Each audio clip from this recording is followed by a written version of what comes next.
BBA, BCA, BCom Computers, 100% placement guarantee. I create Degree College, Kukatpalli, Hyderabad. నమస్తే రమగారు. నమస్తే జయ.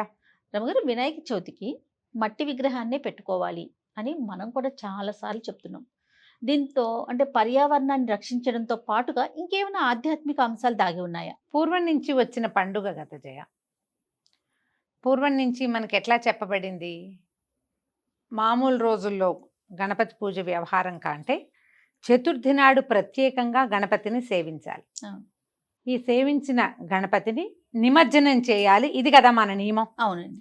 నువ్వు బంగారం, వెండి, రాగి, ఇతడి, పంచలోహాలు మొదటివి, తర్వాత అల్యూమినియము, స్టీలు తర్వాత వచ్చినవి, ఆ తర్వాత వచ్చినాయి పోర్సిలీను పగిలిపోయే రకం, ఇంకా తర్వాత ఏమొచ్చినాయి ప్లాస్టర్ ఆఫ్ ప్యారిస్, ప్లాస్టిక్. అవును అవును. వీటి మొత్తంలో మట్టిలో కలిసిపోయేది ఏమిటో ఒకటి చెప్పు. మట్టి మాత్రమే. మట్టిలో నీకు బంగారం, వెండి, ఇనుము, రాగి, ఇత్తడి, కంచు, పంచలోహాలు ఏవి వెళ్ళవు. అవును. ఒకటి. తర్వాత స్టీలు, అల్యూమినియం అసలే లేదు. మరి ఇప్పుడు పోర్సిలీను, అది మట్టితోటి తయారు చేస్తారు. పోర్సిలీన్ అంటే పగులుతుంది, పింగాణి. ఇది ఆ పదునైన పదార్థం, దాని పదును ఎన్ని సంవత్సరాలైనా అలాగే ఉంటుంది కదా. అదే అక్కడి నుంచి ప్లాస్టర్ ఆఫ్ ప్యారిస్, అది భూమిలో కలవడానికి కొన్ని వందల సంవత్సరాలు పడుతుంది.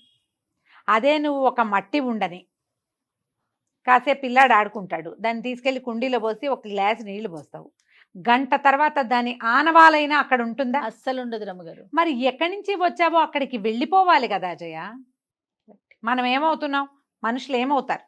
పాంచభౌతికమైంది మానవ దేహం, సృష్టి నియమం కదా అది. ఈ పాంచభౌతికమైన దేహాన్ని అంటే పృథివ్యప్తేజోవాయురాకాశాలతో నిర్మింపబడింది మన శరీరం, మట్టితోటి. ఇందులోనే నిప్పు ఉంది, ఆకాశం ఉంది, గాలి ఉంది, దాంతోటే కదా మనం బతుకుంటాం. అవునండి. నీరుంది. ఇది మనం కాల్చో పూడ్చో లేదే అలాగే వదిలేస్తే క్రమంగా ఇదంతా కొన్నేళ్లకి కలిసిపోతుంది. ఈ లోహాలన్నిటికంటే తొందరగా కలుస్తుంది కాదు. అవును. పూడ్ చేశారనుకో మెల్లిగా వెళ్ళిపోతుంది. బోన్స్ అవి కరగడానికి కొంచెం సమయం పడుతుంది, అంతేనా?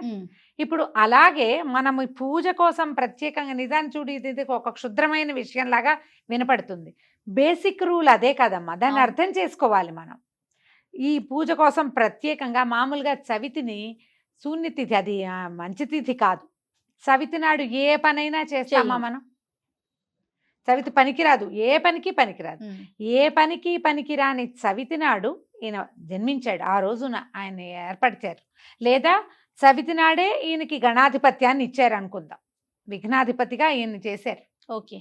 ఇప్పుడు ఈ ఒక్క ప్రత్యేకమైన, అది కూడా ఏమిటి, భాద్రపద శుద్ధ చతుర్థి నాడు మాత్రమే మనం ఈ ప్రత్యేకమైన పూజ చేసుకుంటున్నాం. దీనికోసం సంవత్సరం అంతా మనం ఆయన ఆరాధన ఈ ప్రతిమలతోటి చేయక్కర్లా. ఆయన ఏం చేస్తాం, హరిద్రాబింబంలో చేసేసుకుంటాం, పసుపు ముద్దలో. అవును రమ్మగారు, అదొక విధానం అనుకో. ఇప్పుడు దీనికోసం ఏంటి, చక్కగా ముఖము, అన్ని అవతార స్వరూపం, ఆయన ఎలా కనపడతాడని మనకి పురాణాల ద్వారా తెలిసిందో ఆ స్వరూపాన్ని వెలయించుకుని కన్నులారా చూసి చేతులారా సేవించుకుని చక్కగా అన్ని రకాల పదార్థాలు చేసి మంచి మంత్రాలతోటి, ఋగ్వేద మంత్రాలతోటి, కొన్ని మామూలుగా అన్ని చోట్ల మొదలెట్టగానే గణానాంత్వా గణపతిగం హవామహే ఋగ్వేద మంత్రం మామూలు వాళ్ళు కూడా చదివేస్తారు, అందరూ పిల్లలు కూడా నేర్చుకుంటారు. కొన్ని చోట్ల అయితే ఈ పిల్లలకి కథలు నేర్పించే కొన్ని చిన్న చిన్న గ్రూప్స్ ఉంటాయి, వాళ్ళు అసలు పిల్లలకి నోటి నేర్పిస్తారు. గణపతి అథర్వ శీర్షం అని ఇలాంటి వాక్యాలతోటి చెప్తారు దాన్ని, ఆ పేరుతోటి. ప్రధానంగా మనం పూజించే దైవం ఇన్ని మంత్రాలతోటి చక్కగా పూజ చేసుకుని, ఈ చవితి మామూలుగా అంత చక్కని తిథి కాదని భావించబడే చవితి యందు ఇంత విశేషంగా సేవించుకుని ఇన్ని రకాలు చక్కగా వండి పెట్టి నలుగురితోటి స్నేహాన్ని నేర్పుకుని ప్రసాదాన్ని అందరికీ పంచిపెట్టి, నాయన మళ్ళీ వెళ్ళిరా, మళ్ళీ వచ్చే సంవత్సరం ఇదే రోజున నిన్ను సేవించుకుంటాము అని ఆయనకి చెప్పి నిమజ్జనం చేసేస్తాం. ఈ నిమజ్జనానికి అయితే కుదిరితే జలాల్లో, నీళ్లలో, లేకపోతే భూమిలో. అసలు నిమజ్జనం చేయటం అనే ప్రక్రియ ఒక్కడికే గణపతినే నిమజ్జనం చేస్తాం. గణపతి ఇంకెవరికి నిమజ్జనాలు లేవు కదా. కొన్ని చోట్ల జేజి కూడా నిమజ్జనం చేస్తారు. ఆ జేజిని కూడా మట్టితోటి నిర్మించిన జేజి అయితేనే. అవును, మనమేం చేసాం క్రమంగా మనం Class లో. అందాలు ఆడంబరాలు ఒకరికి అలంకారాల మించి ఒకరు కోసం చెయ్యాలని చెప్పి కదరమ్మ గారు నిన్న ఎంత పోటీ ఆల- పడుతున్నాం. ఆలంపూర్ వెళ్తున్నాం జయ ఆ. కారులో వెళ్తుంటే గణపతి విగ్రహాలు హైదరాబాద్ నుంచి బయట ఊళ్ళకి తరలి వెళ్తున్నాయి. అసలు కొన్ని చోట్ల వైర్లు పట్టేసినాయి, అంతంత ఎత్తెత్తు విగ్రహాలు. అవును. ఆయన ఒకడు ఆగిపోయాడు, ఒక ట్రక్ ఆయన అరగంట స్లో అయిపోయింది డ్రైవ్. ఉమ్. ఏమైంది యాక్సిడెంట్ కాదు, గణపతి పట్టేసుకుని ఉన్నాడు పైన ఆ వైరుకి పట్టుకుని. చూడండి మరి. ఒకదాన్ని మించి ఒక ఆడంబరం చేస్తున్నావు. ఇది ఎందులో కలుస్తుంది? ఉమ్. ఇందులో మీరు వాడేటువంటి ఈ పదార్థాలన్నీ ఎక్కడికి వెళ్తాయి?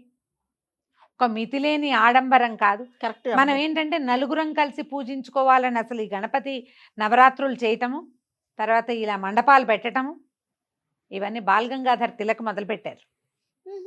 గణేష్ పండగ చేయటం అప్పుడు అదేమిటి మన స్వదేశ స్ఫూర్తి, మన జాతీయ స్ఫూర్తితోటి మొదలుపెట్టిందే, ఉద్యమ స్ఫూర్తితోటే ప్రజలు కలవడానికి ఇది ఒక ఆసరా ఉంటుందని స్టార్ట్ చేశారు. బాంబే ఆ వైపంతా ఇట్లాగే మొదలు పెట్టారు. ఇప్పుడు ఇది క్రమంగా పెరిగిపోయి వీళ్ళకంటే మేమెక్కువ వాళ్ళకంటే మేమెక్కువ, మధ్యలో గణపతి యొక్క స్వరూపాన్ని మార్చేసి సినిమా వేషాలు వేయించి గణపతి తోటి గణపతిని కూడా గణపతి లాగా పెట్టరు. ఎంతసేపు ఏదో వెరైటీగా చేయాలని మనమే ఎక్కువ ఆటలు ఆడుతున్నాం దేవుళ్ళతోటి. కరెక్ట్ అండి. ఈ పనులన్నీ చేస్తాం. దాని బదులు మనం మట్టి గణపతిని పెట్టుకున్నాము. కొంచెం ఇంత చిన్నవాడు కదా, కాస్త అంత పెద్దవాడు చేయగలరు మట్టితోటి. అది కూడా మెల్లిగా కలిసిపోతుంది క్రమంగా. దానికోసమే ఇది మొదలు పెట్టారు జయ. పైగా ఈయనేంటి సస్యదేవుడు, పంటలకు సంబంధించిన దైవం. మనం ఇది పూజ చేసుకున్నాము, 9 రోజులు పూజించి లేదా 5 రోజులు పూజించి 3 రోజులు ఒక్కరోజే ఈ మంత్రపూతమైన ఈ మట్టిని ఏం చేస్తాం? స్వామిని తెచ్చుకుంటే ఇందులో ఆవాహన చేస్తాం, అర్చన చేస్తాం. గణపతిని ఆవహింపచేసిన మట్టిని మన పొలంలోనో మన నదిలోనో పెడితే ఇది శక్తి వెళ్తుంది కదా కొంత అందులోకి. అది కదా మనకు ప్లస్ అవ్వాలి. మనం అది మానేసి వేరే వేరే వ్యవహారాల్లోకి వెళ్తున్నాం. ఇక దాన్ని మార్చలేం. ఇది చాలా పెద్ద రివల్యూషన్ వస్తే గానీ ఇది మార్చరు. అవును, ఈ పద్ధతులు మారవు. ఇక ఎవరి గోల వాళ్ళది. దీని మీద బతికే వాళ్ళు చాలా మంది అయ్యారు కదా. గణపతి విగ్రహాలు తయారయ్యే సంవత్సరం అంతా చేస్తూనే ఉంటారు, అదే పని మీద ఉంటారు. ఇక వాళ్ళ జీవనాధారం ఇంకా అది భగవంతుడు అందులో వాడికి అన్నం పెట్టాడు అంతే. ఇంకా చేసేవాళ్ళు ఎవరికో, చేసేదేం లేదు. కనీసం మన ఇంటి వరకు మనం ఒక మట్టి వినాయకుడిని అపార్ట్మెంట్లలో చేసుకుంటాం. మట్టి వినాయకుడిని పెడదాము, మోతాదు మించి పెద్ద సైజు పెడదామని అనుకోవద్దు. పూజ సరిగ్గా చేయాలి. మీరందరూ కొట్లాడుకోకుండా ఉండాలి.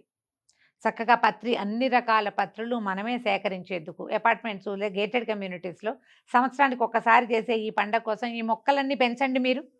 మరి ఎంత బాగుంటుంది, అద్భుతం కదా రమ్మగారు. ప్రతి చోట ప్రకృతి వనాలు తయారవుతాయి కదా. అవును, అలా ఆలోచించండి, అప్పుడు బాగుంటుంది. ఈ విధానం మొదలుపెట్టిందే ఇందుకు. నిమజ్జనం కూడా రమ్మగారు ఎక్కడికో తీసుకెళ్లి ఏదో చేసే బదులు కొన్ని మనము కమ్యూనిటీస్ లో చూస్తా చిన్న చిన్నవి అయితే మనం మన దగ్గరే చేసుకోవచ్చు. పెద్ద టబ్బులో పెడతాము సరిపోతుంది, అయిపోతుంది. ఏదైనా ఒక పువ్వుల కుండీలో పెడతాము. పువ్వుల కుండీలో మన ఇళ్లలో అనుకో మొక్కల కుండీలో పెడితే నీళ్ళు పోస్తే సరిపోతుంది. కొన్ని అలాంటి ఇవి కూడా వచ్చినాయి, కొన్ని కంపెనీలు వచ్చినాయి. వాళ్ళు ఒక వినాయకుడిని చేసి ఇస్తారు, పూజ చేసుకుంటాము.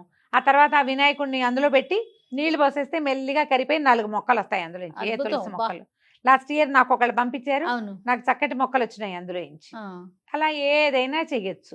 ఒక పేపర్ పెట్టారు అంతే, అందులో పేపర్ తీసేసాను నేను. తర్వాత అది కరిగిపోయిన తర్వాత, విగ్రహం కరిగిపోయాక ఎంత బాగుందో. ఆ మట్టి ఇప్పటికీ ఉంది నా దగ్గర.